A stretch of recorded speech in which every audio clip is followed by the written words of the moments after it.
साथियों जय आरसीएम। मैं सदाशिव मौर्य आप सबके बीच में एक छोटे से पार्ट पर चर्चा करूंगा। मेरा नाम सदाशिव मौर्य है और मेरा इस आरसीएम स्मार्ट लाइफ चैनल पर आप सभी का स्वागत है।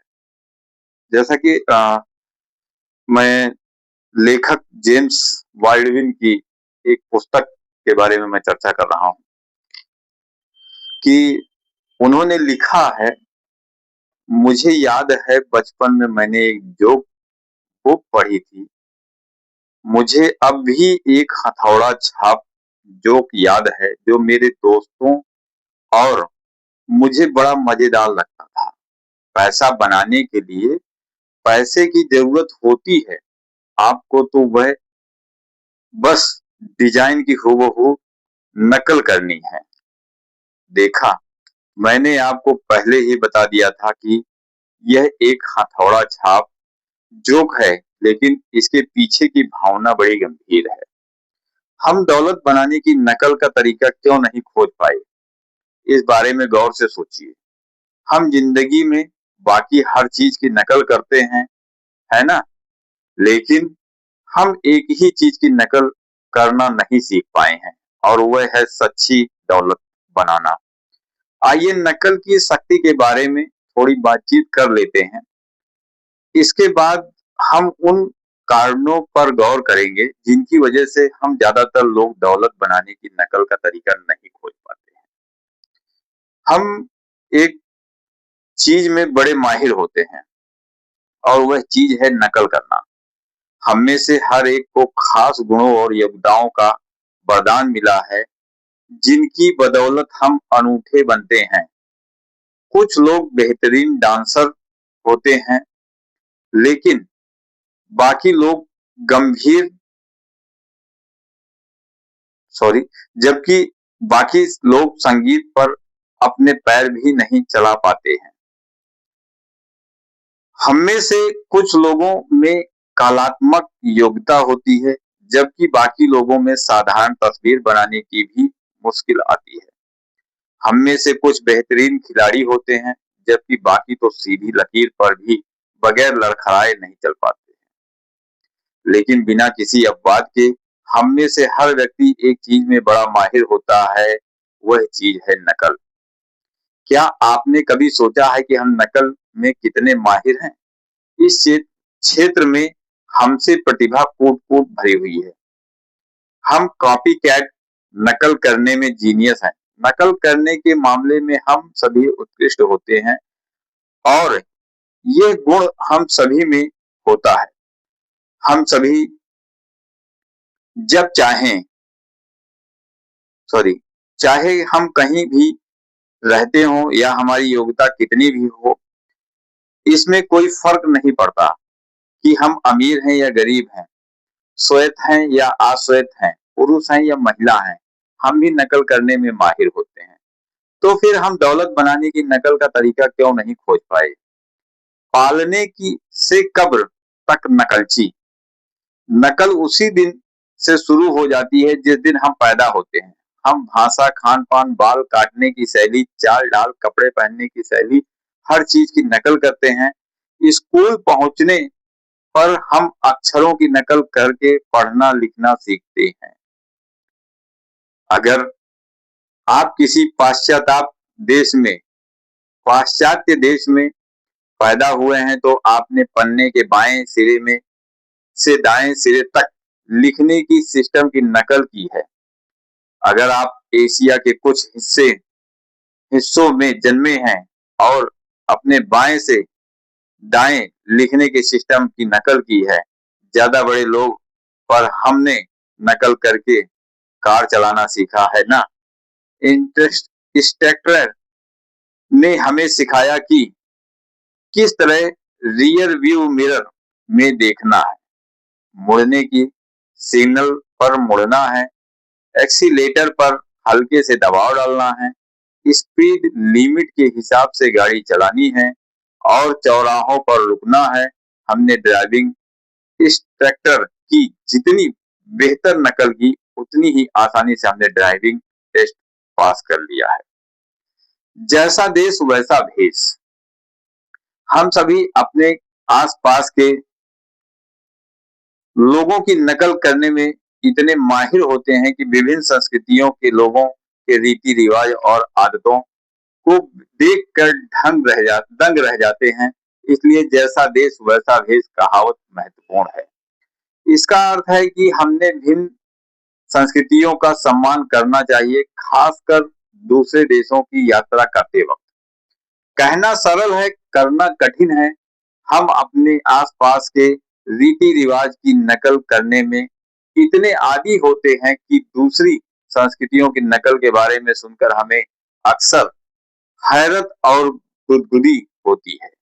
दुनिया भर के टीवी दर्शकों के प्रिय नाश्तों की संक्षिप्त सूची से आपको मेरा मतलब समझ में आ जाएगा। America, popcorn.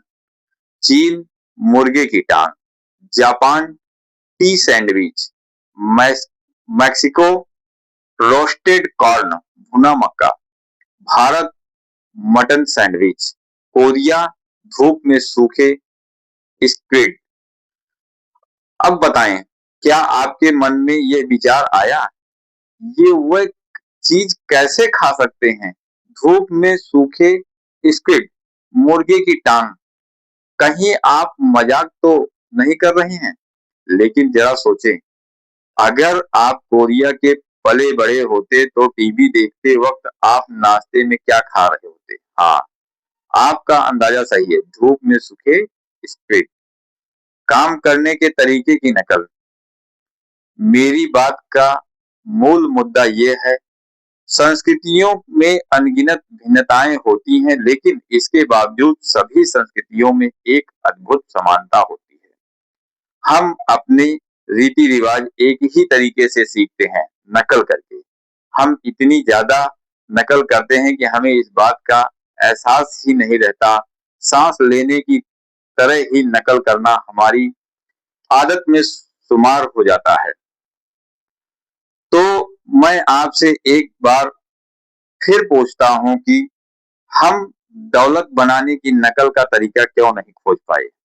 शक की कोई गुंजाइश ही नहीं है। नकल इंसान को मिला सबसे शक्तिशाली शिक्षण साधन है। नकल हमारी जिंदगी के लगभग हर पहलू पर असर डालती है, जिसमें छोटी छोटी आदतों से लेकर जिंदगी बदलने वाले बड़े निर्णय शामिल होते हैं। मिसाल के तौर पर, हम अपनी जिंदगी का एक बड़ा हिस्सा काम करने में बिताते हैं। क्या आपने कभी सोचा है कि आपने उन कामों को करना कैसे सीखा? आपने कंप्यूटर पर पत्र लिखना कैसे सीखा? आपने ये कैसे सीखा कि किस पोशाक को पहनकर ऑफिस जाना है?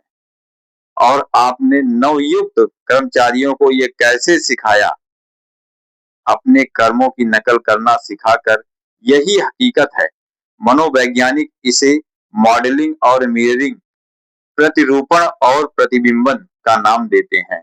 मैं तो इसे पेशेवर नकलची बनना कहता हूँ।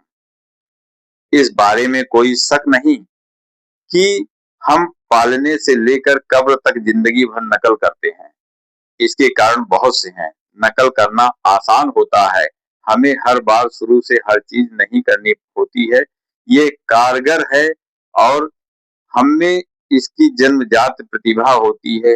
बंदर जैसा देखता है वैसा करता है, कहावत को इस तरह भी कहा जा सकता है, लोग जैसा देखते हैं वैसा करते हैं। इसलिए मैं कहता हूं कि हम नकलचियों की दुनिया में रहते हैं। अगर इस दुनिया का हर आदमी किसी एक चीज में माहिर है तो वह है नकल। नौकरियों की नकल पर एक संक्षिप्त ऐतिहासिक सबक। पैसा कमाने से के क्षेत्र में भी हम नकल ही करते हैं। हजारों सालों तक किसानों के बेटे अपने पिता की नकल करके किसान बने, मोचियों के बेटे मोची बने। इसी कारण हमारे बहुत से सरनेम व्यवसायियों के नाम पर हैं, जैसे फार्मर, स्मिथ, कारपेंटर, टेलर वगैरह। औद्योगिक क्रांति के बाद फार्मर, स्मिथ, कारपेंटर और टेलर जैसे सरनेम वाले लाखों बच्चों ने पुश्तैनी व्यवसाय छोड़ दिया और वे काम की एक नई अवधारणा नौकरी की नकल करने शहर आ गए। नौकरी की नकल कई पीढ़ियों तक काफी कारगर साबित हुई, खास तौर पर अमेरिका में जो औद्योगिक क्रांति का बेताज बादशाह है। 20वीं सदी के पूर्वार्ध में दो विश्व युद्धों और महान मंदी की स्याह छाया में ज्यादातर लोग अपने परिवार वालों या दोस्तों की नकल करके खुश थे और 9 से 5 की नौकरी से संतुष्ट थे, क्योंकि उनकी उम्मीदें और उनकी जीवन शैली से आगे नहीं जा रही थी। इसलिए नौकरी करनी चाहिए। मानसिकता की नकल करने वाले लोग अपनी स्थिति में से संतुष्ट थे। नकल करें लेकिन सोच समझ कर। जिंदगी की लगभग हर चीज की तरह ही नकल का भी एक बुरा पहलू होता है। हम किसी चीज की नकल करते हैं, इसका ये मतलब नहीं कि वह अच्छी है या कार्य कुशल है या उपयोगी है। दुरुपयोग दुर्भाग्य से अक्सर सोचने के आलस की वजह से हम नकल का बहाना बना लेते हैं। इससे मुझे मेन स्ट्रीट के एक बूढ़े दुकानदार की कहानी याद आती है। इस दुकानदार के स्टोर की डिस्प्ले विंडो में एक बड़ी घड़ी रखी रहती थी। बरसों तक दुकानदार देखता रहा कि एक ही संभ्रात व्यक्ति हर दिन दोपहर को स्टोर के सामने आता था, बड़ी घड़ी के सामने ठहरता था, अपनी जेब से एक पॉकेट वॉच निकालता था और सावधानी से समय मिलाता था। एक दिन दुकानदार की उत्सुकता इतनी बढ़ गई कि उससे रहा नहीं गया। जब संप्रभात व्यक्ति बड़ी घड़ी के सामने आकर रुका तो दुकानदार स्टोर से बाहर की ओर लपका और उसने उस आदमी से पूछ ही लिया कि वह हर दिन अपनी घड़ी क्यों मिलाता है। उस आदमी ने मुस्कुराकर जवाब दिया, मैं टाउन मिल का फोरमैन हूं। मुझे हर दिन को 5 बजे शाम को 5 बजे हूटर बजाना होता है। इसलिए मैं ये पक्का कर लेना चाहता हूं कि वह ठीक समय पर ही बजे। बूढ़े दुकानदार ने उसे बड़ी हैरानी से देखा और फिर जोर जोर से हंसने लगा। फोरमैन ने पीछे हटकर गुस्से से कहा, इसमें हंसने की क्या बात है? दुकानदार बोला, बुरा ना मानो, मैं आपकी हंसी नहीं उड़ा रहा हूं, लेकिन मुझसे हंसी रोकी नहीं गई। देखिए, मैं बरसों से अपनी बड़ी घड़ी आपके 5 बजे के हूटर से मिलाता आ रहा हूं। ये कहानी नकल के एक अजीब पहलू का आदर्श उदाहरण है। हम दूसरों की नकल करते हैं, दूसरे हमारी नकल करते हैं और हम अक्सर ये मान बैठते हैं कि हम जिन लोगों की नकल कर रहे हैं उनके पास सही जवाब है। मैं दोहराता हूं, हम मान बैठते हैं कि हम सही लोगों की नकल कर रहे हैं। ठीक यही होता है। अगर नौकरी करने वाले से पहले हम अच्छी तरह सोच विचार न कर लें तो हमने नौकरी का विकल्प क्यों चुना? मेरे हिसाब से ज्यादातर लोगों का ये मानना है कि नौकरी करना ही दौलत बनाने का सबसे अच्छा तरीका है। सच्चाई कुछ और है। दरअसल नौकरी से सच्ची दौलत नहीं बनती। नौकरी से तो सिर्फ अस्थायी आमदनी मिलती है और दोनों में जमीन आसमान का फर्क होता है। आइए हम नौकरी की नकल को दोबारा जांच करें। जैसे मैंने पहले कहा था, हम नकल करना सीखने का सबसे शक्तिशाली साधन है, लेकिन कभी कभार हमें पीछे हटकर अपनी मान्यताओं की पड़ताल करनी चाहिए कि हम किस चीज की नकल कर रहे हैं और क्यों कर रहे हैं, ताकि नकल करने से हमें सचमुच वही मिले जो हम पाना चाहते हैं। इस पूरे अध्याय में मैंने बार बार एक सवाल पूछा, हम दौलत बनाने की नकल का तरीका क्यों खोज नहीं पाए? जवाब दुखद लेकिन स्पष्ट है। हम में से ज्यादातर लोग दौलत बनाने के बजाय नौकरी करने के मार्ग की नकल करते आ रहे हैं, क्योंकि ज्यादातर लोगों की राय में नौकरी ही उनके आर्थिक सपनों को हकीकत में बदलने का इकलौता तरीका है। शायद वो नौकरी के अलावा किसी दूसरे विकल्प के बारे में जानते ही नहीं है। शायद उन्हें पता ही नहीं कि दौलत के अन्य स्रोत भी होते हैं, या शायद उन्हें यह लगता है कि वो नौकरी के अलावा किसी दूसरे क्षेत्र में सच्ची दौलत बनाने में सक्षम नहीं है। कारण चाहे जो हो, परिणाम वही होता है। ज्यादातर व्यक्ति 5% लोगों की बजाय 95% लोगों की जमात में पहुंच जाते हैं, क्योंकि वह सच्ची दौलत के बजाय अस्थायी आमदनी बनाने और नौकरी के मार्ग में नकल कर रहे होते हैं। हम मामले में आपकी क्या स्थिति है? आप किस चीज की नकल करने का चुनाव कर रहे हैं? क्या आप उन 95% लोगों जैसा बनने का विकल्प चुन रहे हैं जो नौकरी के मार्ग की नकल कर रहे हैं, या फिर आप उन 5% लोगों जैसा बनने का विकल्प चुन रहे हैं जो दौलत बनाने के मार्ग की नकल कर रहे हैं? गलत मान्यताओं को बाहर निकालें। जैसे एक बुद्धिमान व्यक्ति ने कहा, आपका दिमाग एक पैराशूट जैसा होता है, यह सिर्फ तभी काम करता है जब यह खुला हो। आज यह पहले से भी ज्यादा अनिवार्य है कि हम अपने दिमाग को खोल लें, जागरूक बन जाएं, और कि नौकरी करना दौलत बनाने का नहीं बल्कि आमदनी कमाने का सिस्टम है।